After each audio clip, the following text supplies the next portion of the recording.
Hi friends, welcome to our channel. இன்னைக்கு நம்ம வீடியோல மல்லி துவையல் எப்படி செய்யறதுன்னு பார்க்கலாம். அதுக்காக ஒரு கடாயில கொஞ்சமா ஆயில் சூடு பண்ணிக்கலாம். ஆயில் சூடானதும் ஒரு 10 சின்ன வெங்காயம் சேர்த்துக்கலாம். அது கூடவே 2 காஞ்ச மிளகாய் சேர்த்துக்கலாம். ஒரு 5 பல் பூண்டு சேர்த்துக்கலாம். இது கூட 2 டேபிள்ஸ்பூன் மல்லி சேர்த்துக்கலாம். 1 டேபிள்ஸ்பூன் சீரகம் சேர்த்துக்கலாம். கொஞ்சமா காயம் சேர்த்துக்கலாம். கூடவே கொஞ்சம் கறிவேப்பிலை சேர்த்துக்கலாம். நம்ம சேர்த்துக்கிட்டதெல்லாம் நல்லா வதங்கிடுச்சு. இந்த டைமில் ஒரு அரை கட்டு மல்லி எடுத்துருக்கேன். நல்லா வாஷ் பண்ணிவிட்டு கட் பண்ணிவிட்டு சேர்த்துக்கலாம். ஓரளவுக்கு நல்லா வதங்கிடுச்சு. இந்த டைமில் 2 சின்ன பீஸ் புளி எடுத்துக்கிறேன்.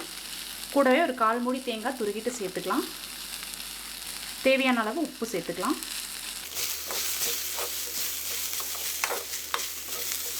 அவ்வளோதாங்க. நம்ம ஒன்ஸ் தேங்காய் சேர்த்ததுக்கப்புறம் ரொம்ப நேரம் எண்ணெயில் வதக்க தேவையில்லை. நல்லா ஆற வச்சுட்டு நைஸாக அரைச்சி எடுத்துக்கலாம். அரைக்கும் போது ரொம்ப கஷ்டமாக இருந்துச்சுன்னா லேசாக தண்ணி தெளித்து அரைச்சிக்கலாம். ரொம்ப தண்ணி சேர்க்காதீங்க. ரொம்ப டேஸ்டியான மல்லி துவையல் ரெடி ஆகிடுச்சு. நீங்களும் வீட்டில் ட்ரை பண்ணி பாருங்கள். பிடிச்சிருந்தா மறக்காமல் VGM Diariesக்கு சப்ஸ்கிரைப் பண்ணுங்கள்.